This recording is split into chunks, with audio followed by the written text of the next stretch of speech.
Karena ternyata Mukti yang sebelumnya dikabarin udah pindah ke Surabaya, ternyata selama ini ada di rumah itu dan dipasung selama puluhan tahun oleh orang tuanya sendiri.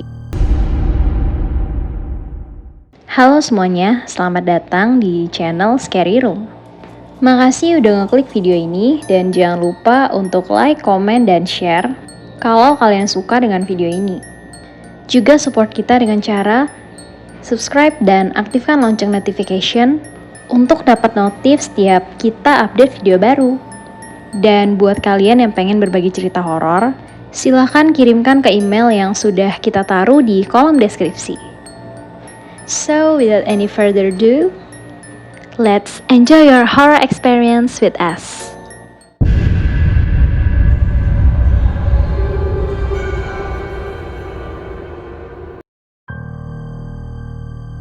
Hai guys, selamat datang kembali di segmen KPH, di mana di segmen ini kita bakalan ceritain 3 pengalaman horor yang berbeda. So, nggak usah berlama-lama lagi, langsung aja kita dengerin ceritanya.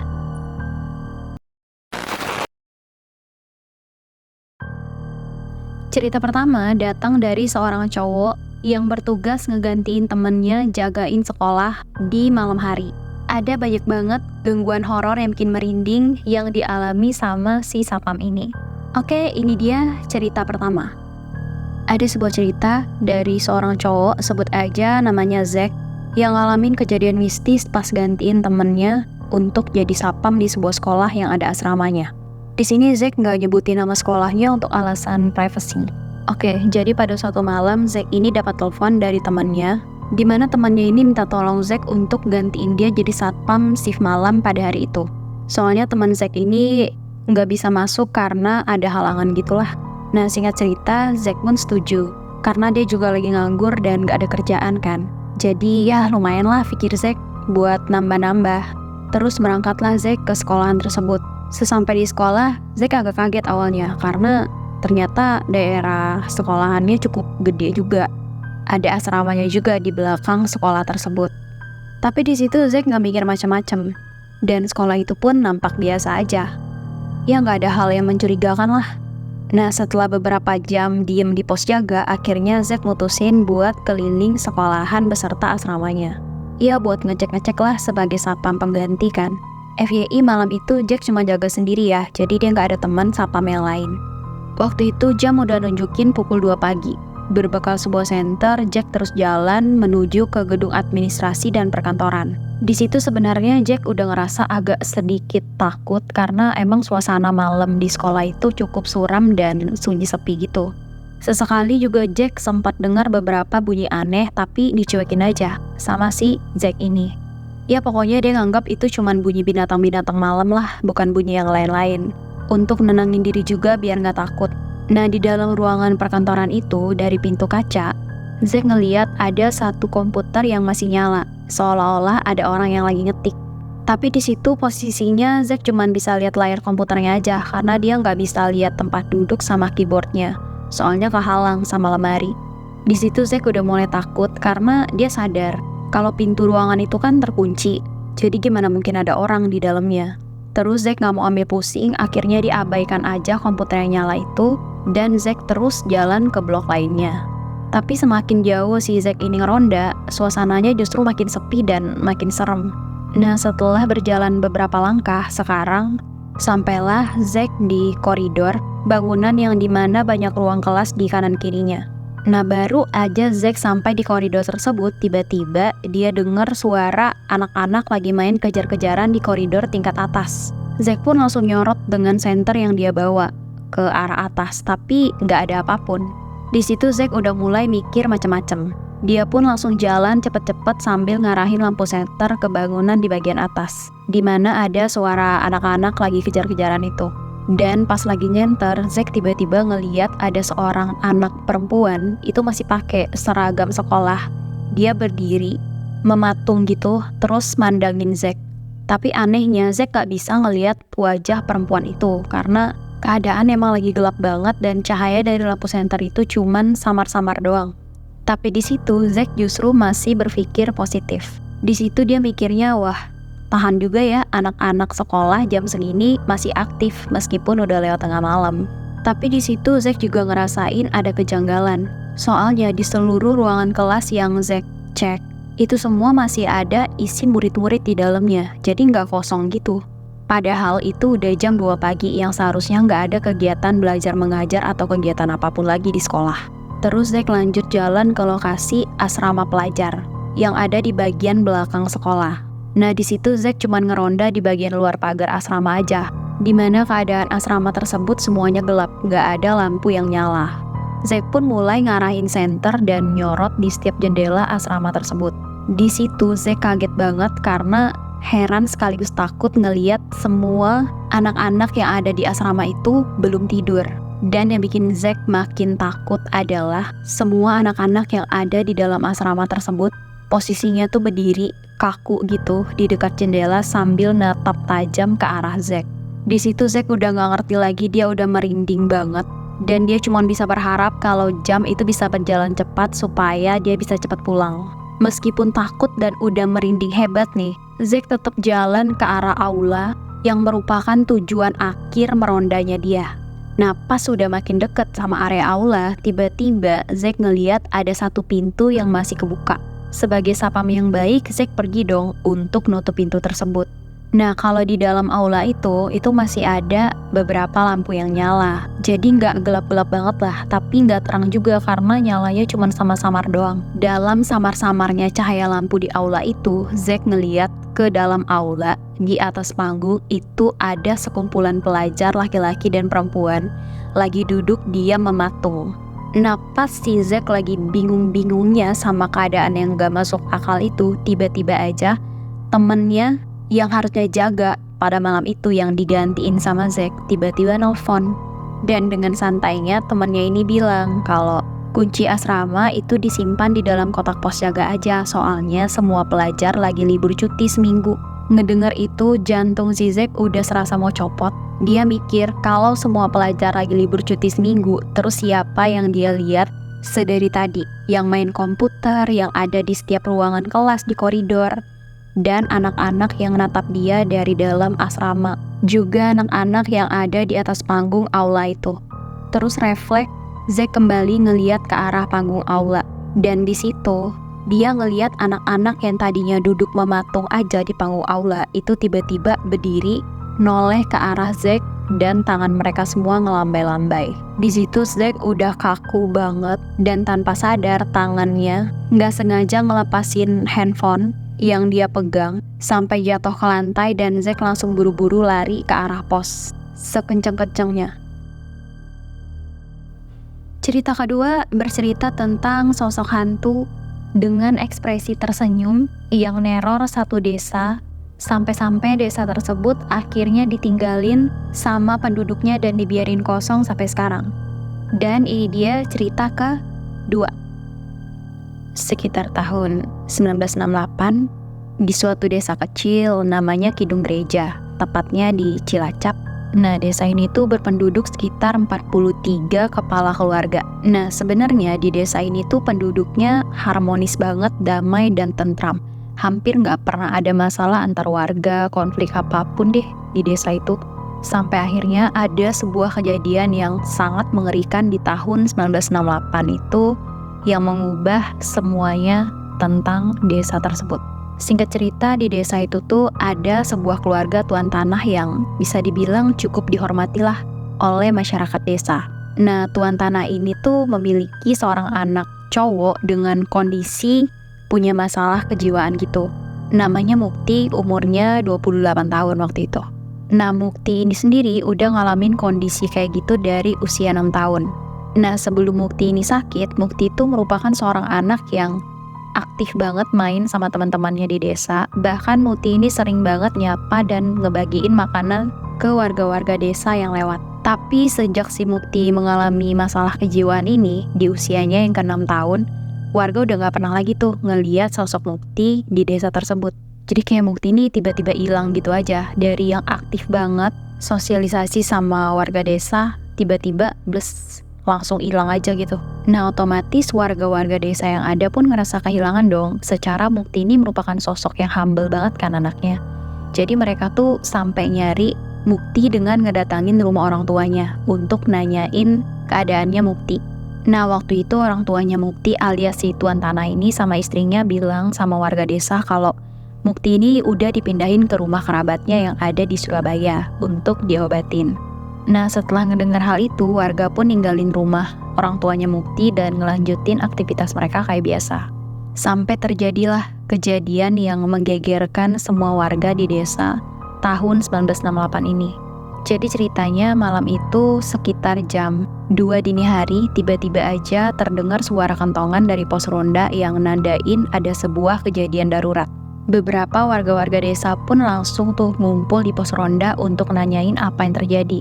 Ternyata baru diketahui lah jika rumah tuan tanah aka orang tuanya Mukti yang ada di atas bukit itu telah terjadi kebakaran hebat. Nah, warga pun beramai-ramai tuh nyoba madamin api yang ngebakar rumah tersebut. Tapi usaha mereka sia-sia. Apinya udah sangat besar dan gak ada yang bisa dilakuin kecuali nunggu sampai padam sendiri. Dan api pun baru padam di jam 5 pagi. Dan pagi hari itu warga nemuin jasad tuan tanah beserta istrinya ada di tengah puing-puing rumah itu. Tapi anehnya ada satu jasad lagi nih yang gak dikenal asal-usulnya. Dan jasad ini merupakan jasad seorang pria. Gak cuma itu doang, ternyata di dalam rumah tersebut warga juga nemuin sebuah ruangan bawah tanah yang di dalamnya terdapat rantai besar, tempat tidur, dan alat untuk memasung seseorang. Di situ warga pun dibuat bingung tuh sama jasad pria yang gak dikenal itu. Tapi ternyata setelah dilakukan investigasi oleh polisi, dengan cepat polisi nyimpulin kalau jasad pria misterius itu merupakan jasadnya Mukti dengan usia 28 tahun. Di situ semua warga desa benar-benar kaget bukan main. Karena ternyata Mukti yang sebelumnya dikabarin udah pindah ke Surabaya ternyata selama ini ada di rumah itu dan dipasung selama puluhan tahun oleh orang tuanya sendiri. Dan ternyata nggak sampai di situ doang. Polisi juga bilang kalau rumah tersebut sengaja dibakar oleh seorang pria dan pelakunya nggak lain nggak bukan adalah Mukti sendiri. Nah, semenjak kejadian kebakaran itu, warga desa Kidung Gereja yang awalnya ngerasa hidup damai, tentram, seketika menjadi berubah kayak ada sesuatu yang ngintai para warga dan bikin semua warga resah. Terutama pas malam hari, 1 tahun setelah itu, satu persatu warga ditemukan meninggal dunia dengan kondisi yang mengerikan. Perut mereka koyak, ususnya terburai, tapi kasus ini tuh nggak pernah bisa terungkap. Nah, beberapa warga yang selamat itu pernah nyeritain kalau mereka ngelihat sosok dengan ciri-ciri yang sama, yaitu sosok tinggi besar, wajahnya pucat, matanya hitam semua, dan wajahnya itu selalu tersenyum. Karena kasus terbunuhnya warga ini semakin banyak terjadi setiap bulan, akhirnya warga desa pun mutusin untuk pergi ninggalin desa tersebut. Sampai akhirnya desa itu kosong dan gak berpenghuni sampai saat ini. Dan warga-warga itu pun meyakini kalau sosok yang selama ini neror mereka itu adalah sosoknya Mukti.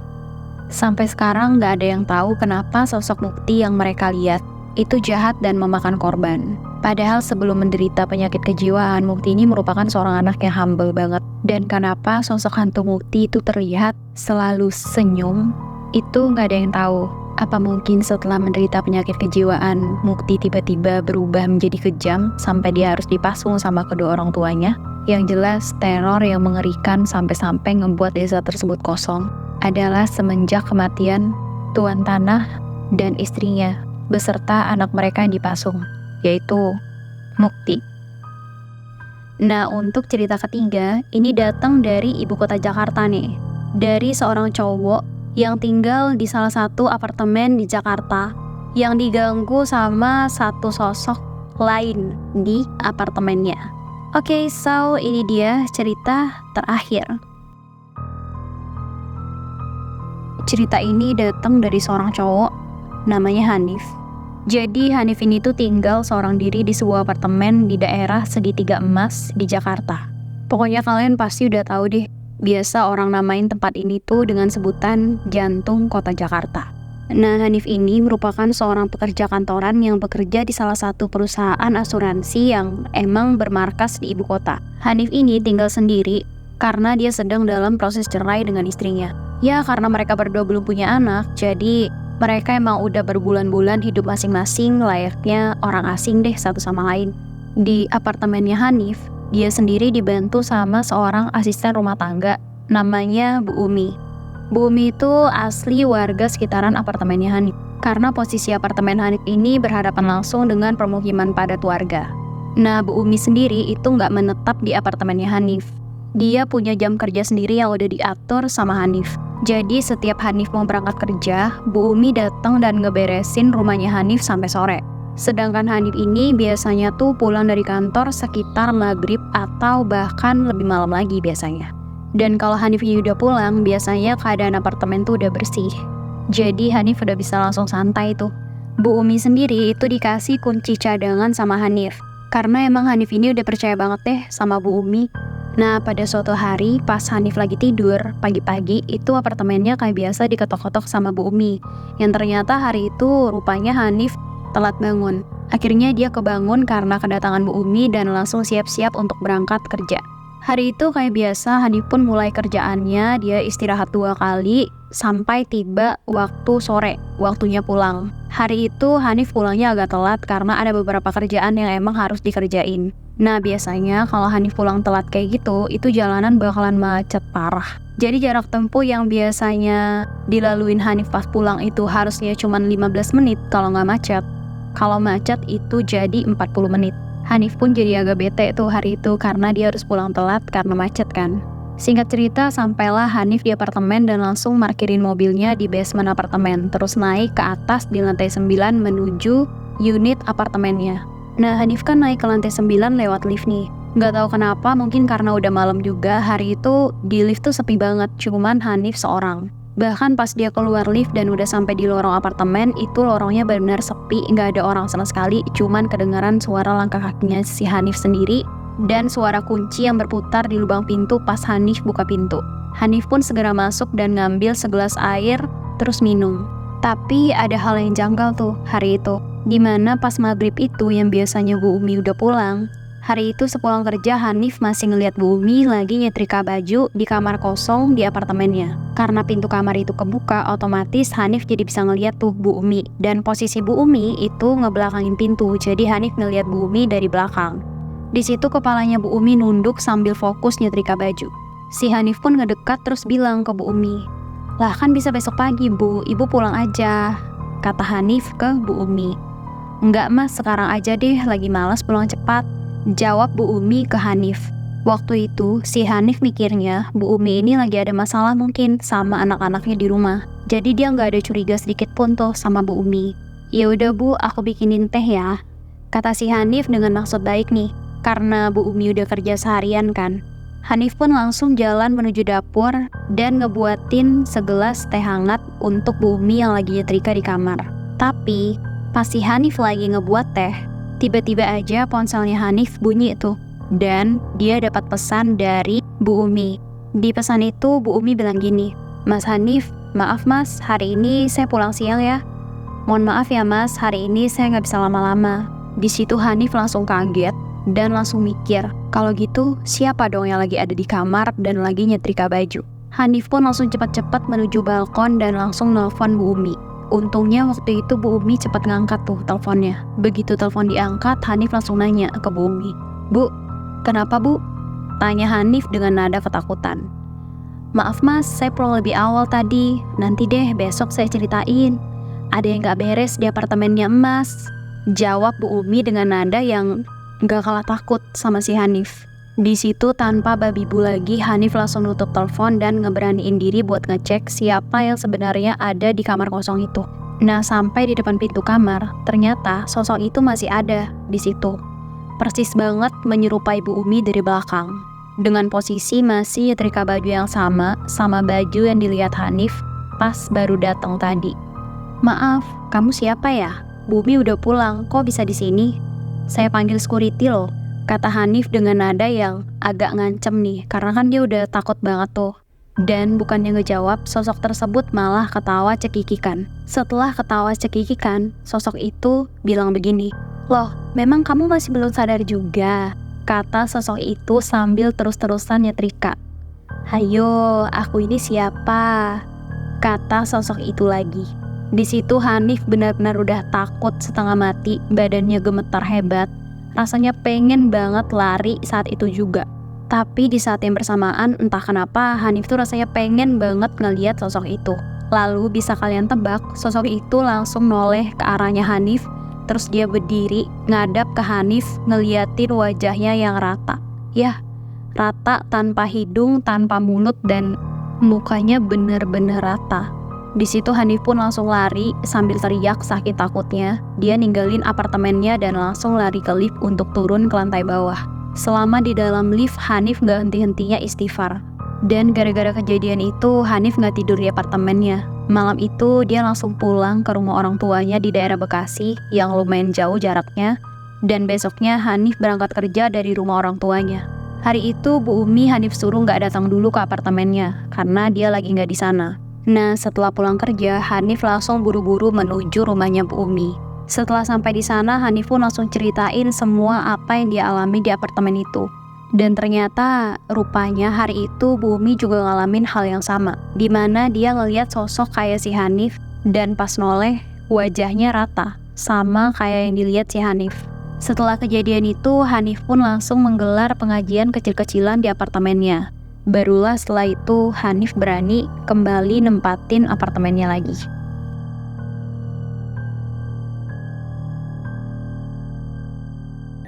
Demikian cerita kali ini, dan bagi yang baru bergabung, jangan lupa untuk like, comment, share, dan subscribe channel kita. Dan tentunya jangan lupa untuk selalu aktifkan lonceng notification agar kalian dapat notif setiap kita update video baru. Buat kalian yang pengen berbagi cerita, silahkan kirim ke alamat email kita yang sudah kita taruh di kolom deskripsi. And I'll see you guys on the next video. Bye-bye!